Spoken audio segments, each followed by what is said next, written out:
we are representing the position of Australia in the global climate change debate. Australia has a number of policies currently in place to work towards the global efforts in reducing emissions and combating climate change. As a stakeholder, we are reluctant to implement courses of action on climate change, especially ones that will place Australians under economic pressure and create difficulties for Australian businesses. While we are not a leader in mitigation efforts, we are, however, still working together with the rest of the world to achieve collective goals and address the problems that climate change poses. Australia's efforts to battle climate change has varied opinions. Many would approach the issue with negative connotations. These would be pointing at the lack of commitment that we have shown towards substantial targets involved in the Paris Climate Change Agreement. However, in regards to the question that asks who Australia agrees and disagrees with when it comes to climate change, we'd see varied answers. The following will be assessing two major but dissimilar stakeholders, China and the United States. As China is a close economic partner with Australia, it would be vital to analyse how they are committing themselves to the future of the environment. During 2009, China was responsible for 26% of the world's CO2 emissions, and this is when alarm bells started to ring out. As China was trying to seek a substantial reduction in carbon emissions, it would lead to Chinese economic advisors and policymakers to announce that by 2020 they would reduce emissions by 40 to 45%. The Chinese fight against global climate change steered them onto the path of establishing strong commitments to the Paris Climate Change Agreement, but also staying above board the 1997 Kyoto Protocol as well. A way in which they are going to be aiding efforts to combat climate change will be through the utilisation of their 13th five-year plan that was made during 2015. This five-year plan outlines a shift to low-carbon technologies, and in doing so would lead them to being a dominant figure in the innovation and manufacturing of these pieces of equipment. China's investment of $102.9 billion to new renewable energy is another formal process that China has taken to promote themselves as a leader in clean energy. This was published by Xi Jinping's administration after assessing the damages of 3 decades worth of carbon growth in China, as it has affected water supplies, health and social impacts, and soil pollution in regional China. Overall, being the largest climate change preventer in its region, Australia would most definitely agree with China's stand on the matter. Currently, the USA is the second highest emitter of carbon, with 14% of the world's carbon emissions. The US's fight against climate change has seen constant variability, and presently, with President Trump now being in charge, has seen another fatal fall in its obligation to reaching set climate change targets. As it stands, they will be not reaching targets set out in the Paris Climate Change Agreement for 2020. This has been foreseen by researchers as details emerge from their Department of Environment that currently it does not have policies in place to uphold its agreements. Furthermore, it said that the emitting giant will be over-emitting on its promise for 2025 target by 1 billion tonnes of carbon. The substantial chaos with the US's stance on climate change in the previous years has seen them drop off from being on the forefront of the matter. Trump's executive order to displace the recently implemented Obama Clean Power Plan is one of the many decisions that will make it more difficult for the US to grasp a stable climate change plan for the future. Alongside the reduction of carbon pollution standards for automobiles and the repeals upon limiting of methane emissions on federal lands rule are going to be also contributing to the US not being able to propose a resilient forefront to the summit issue. Therefore, although Australia has a strong alliance at present with the United States, there would be still disagreement amongst many of the decisions in which Trump's administration is making toward their effort to contest climate change. As it seems the USA is starting to backtrack whilst many other countries like China and Australia are trying to move forward with its efforts, small or big, to really utilise resources to fight this current issue. A significant question posed to us by the supposedly changing climate is, how does it affect us? The answer is that it impacts us in a number of different ways. Firstly, there are alleged to be several key impacts on humans physically. One main example being the projected rise in temperature, increasing the number of heat-related deaths per year, such as those in relation to heat stroke, dehydration, and cardiovascular, respiratory, and cerebrovascular diseases. Despite the decrease in cold-related deaths, this number alone will not totally offset deaths in relation to heat. For children, who made up 19% of the Australian population as of 2014, lower air quality can harm the development of lungs, leading to heightened effects of allergies and asthma. For adults over the age of 65, extreme weather events are much more likely to result in fatalities, and climate change is said to lead to an increase in such events. Power outages caused by weather events could affect electrically powered medical equipment, which can endanger the elderly and also people suffering from disabilities. Other groups that may be specifically affected by a change in the climate include pregnant women, people with disabilities, and existing health conditions. Another major impact that climate change would have on us is the economic ramifications. If found to be true, the country is set for a massive economic freefall if steps are not taken in order to limit its impact. The Ghana Review projected that by the year 2100, a mere 83 years from now, South Australia will suffer a 33% decline in livestock productivity, and that the national wine industry, of which the state is a leader, will face a 44% reduction in suitable growing areas, as well as a reduction in grape quality. This would have disastrous effects on the Barossa Valley, one of the state's leading tourist spots. Additionally, one of, if not Australia's most popular tourist attraction in the Great Barrier Reef would suffer catastrophic destruction without significant action taken to prevent climate change damage. Subsequently, not only would one of Australia's most iconic natural landmarks be destroyed, but the country's reef-based tourism income would be decimated. Overall, supposing that climate change is as accurate as it has been alleged, the results would be severe for the country, both for the health of its citizens and also its economy. As stakeholders and representatives for the nation of Australia at this summit, we are governed by the Australian Liberal Party. The Australian government is what is known as a representative and responsible government, meaning that politicians and their parties are elected by and for the general public to act on their behalf. Members of Parliament are elected in order to best represent the citizens in their electorate, and indeed supporters of their party, and remain accountable to the people. As a democratic nation that is answerable to the general public, governments or members who do not satisfy the people are more likely to be voted out in order to usher in more favourable leadership.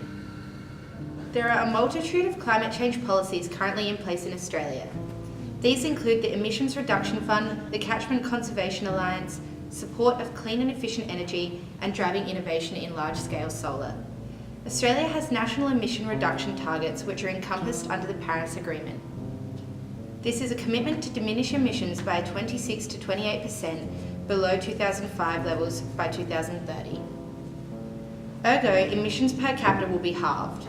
In 2017, the government will review climate change policies in order to set a potential long-term emissions reduction goal for future years beyond 2030. There is also the Emissions Reduction Fund, whereby incentives are provided for activities that encompass decreasing emissions. Through the usage of crediting, purchasing and safeguarding emission reductions, Australia is able to provide a framework which improves energy efficiency, ensuring emission reductions credited are genuine and new. Also, through the use of the Catchment Conservation Alliance, Australia has also re-established native forest in the Great Barrier Reef catchment, whereby there has been 15 million tonnes in reduction of carbon emissions. This is the largest contracted project under the Emissions Reduction Fund and assists in generating a higher water quality and allows for a more sustainable agricultural practice. Finally, through the support of clean and efficient energy and driving innovation in large-scale solar, Australia has been able to transition into a lower emissions future. In the past 5 years alone, 9 of 12 intensive power stations have closed. A growth of 6% in renewables has occurred between 2004 to the current date, and will have increased to around 23% in 2020. There is also greater and more productive use of energy, whereby $10 billion has been invested into renewable energy, efficiency and low emission technologies. Working with other stakeholders to combat climate change is an important ideal which will assist in decreasing carbon emission. Through pledging monetary compensation to the Green Climate Fund, Australia assists in supporting developing countries, which in turn strengthens their economies sustainably, allowing for assistance in adaptation to climate change. Pledging a larger sum will simultaneously allow for deduction of carbon emissions globally and also assist the less developed countries. Through the utilisation of the private sector, Australia also directly implements the reduction of carbon emissions by responding to climate change directly and generating economic growth and decreasing unemployment. This is done through the Low Emissions Capacity Building Program by assisting the less developed countries to reduce emissions whilst also improving productivity. This is a useful strategy in combating climate change and therefore could be instigated by aiding further countries that are less developed. Through funding the implementation of climate change innovation centres in less developed countries, Australia could improve innovative ideals in regards to climate change whilst also increasing job production and allow for an increase in economy strength. Through collaborating with other countries such as China and more economically dominant countries can adapt to climate change by utilising resources and constructing systems and are able to measure emissions and monitor outcomes. Currently, work is being funded in South Africa and Kenya to measure carbon which is stored in land, vegetation and soils. Both China and Australia have worked together to provide a more sustainable living outcome through the donation of $12 million. Further increasing of this work would allow for a larger deduction in carbon emissions internationally, and therefore with the assistance of China, another stakeholder, Australia is able to further combat climate change. Finally, through the generation of groups and summits, Australia will be able to further generate knowledge by collaborating between other governments, experts and businesses. Currently, the Asia Pacific Rainforest Summit is in place, allowing for a decrease in logging and improved monitoring of rainforests. This will slow the loss of rainforests, therefore assisting in a more healthy and sustainable earth. Australia has provided $6 million to fund sustainable rainforest management. By generating further summits and donating to less developed countries with the assistance of China, Australia will ultimately generate a further influence into sustainability globally. Donating to construct wind farms and solar panels in less developed countries will therefore produce a more sustainable environment and allow for more green energy to emerge. Australia has been dealing with multiple climate changes throughout centuries, and now it's becoming more extreme.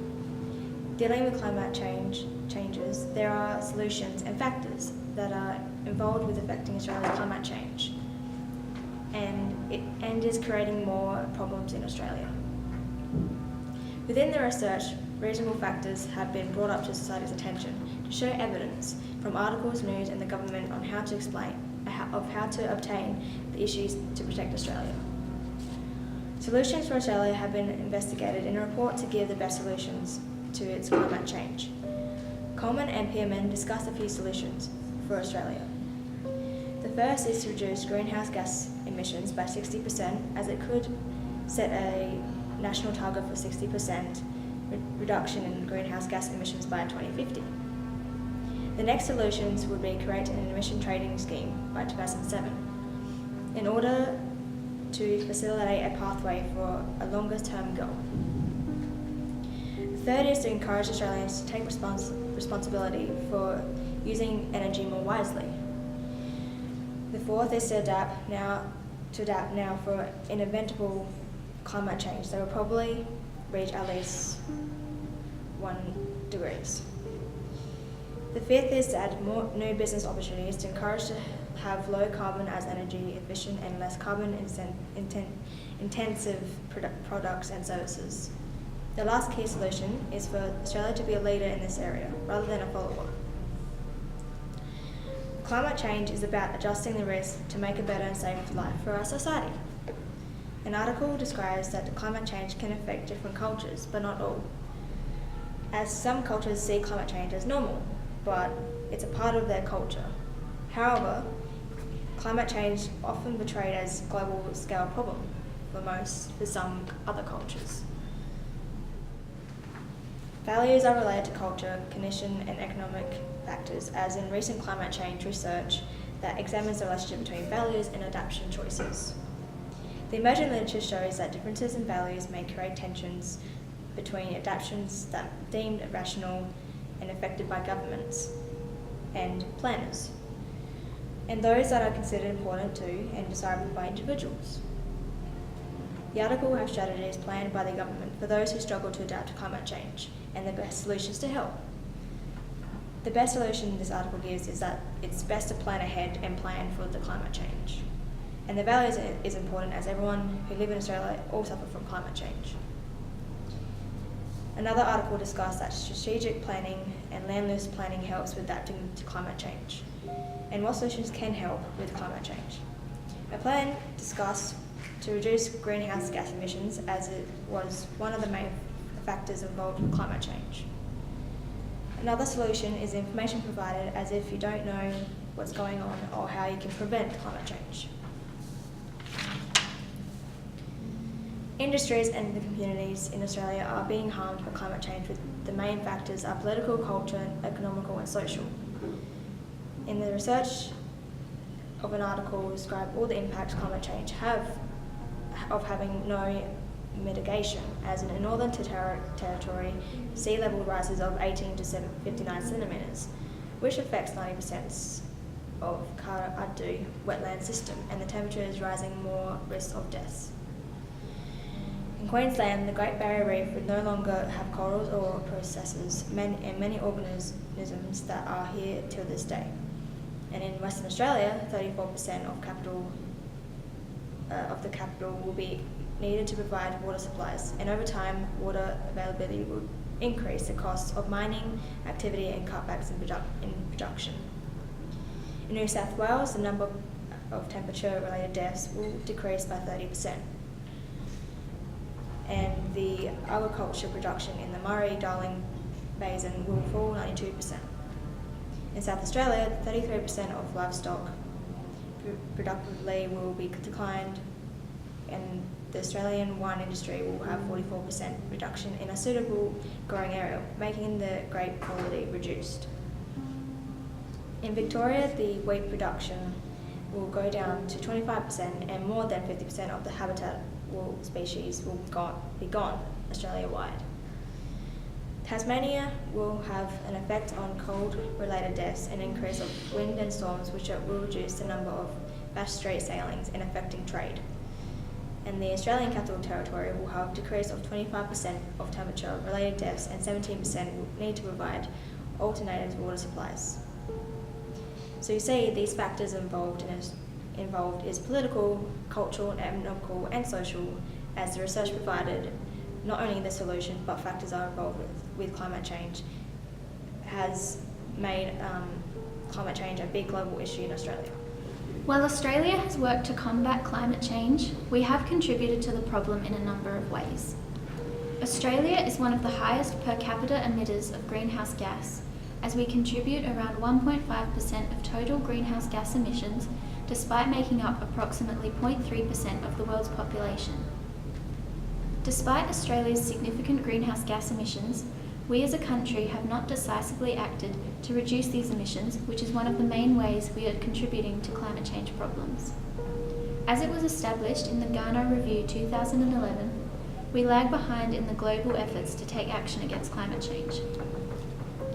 One of the main ways that Australia has contributed to some of the problems the world faces in climate change is through extensive coal exports.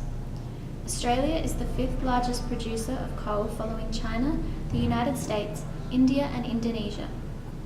Coal has a particularly detrimental impact on the environment, as it creates air and water pollution, as well as contributing approximately 500 million tonnes to global greenhouse gas emissions each year. Australia's coal exports produce the gross amount of approximately $45 billion per year, with state governments obtaining 10% royalties from this amount. Australia's generation of electricity also relies on steaming both black and brown coal, with brown coal emitting even more carbon dioxide than black coal. Coal is one of our dominant and powerful industries, and we are reluctant to make changes to this, as the exports produce significant income for the national economy, employment opportunities, as well as capital investment. Because of this, the Australian government supports the coal industry as it continues to expand.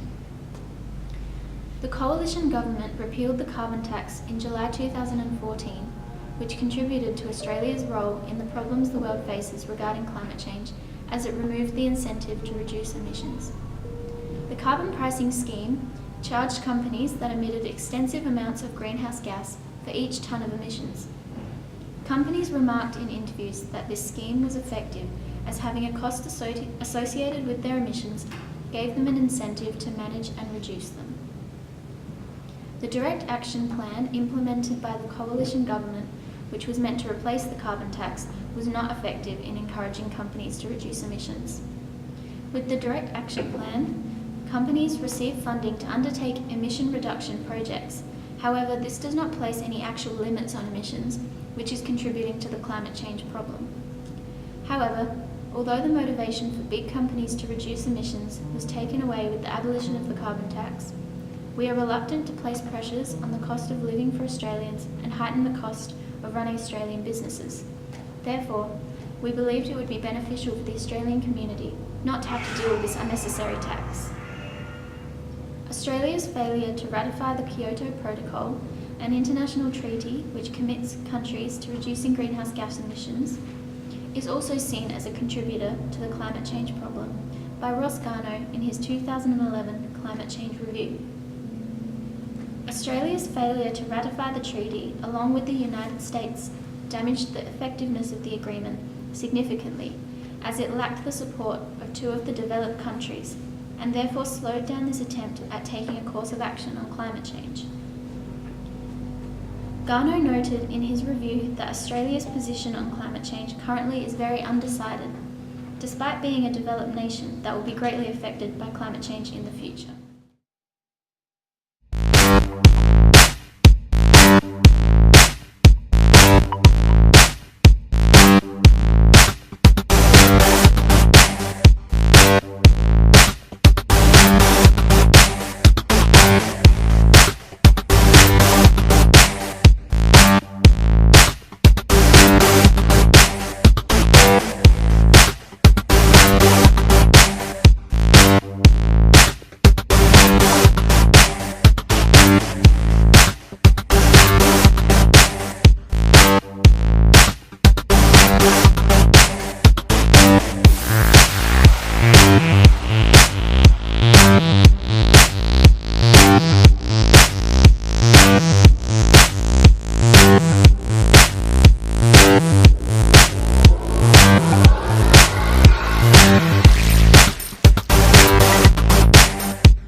We'll be right back.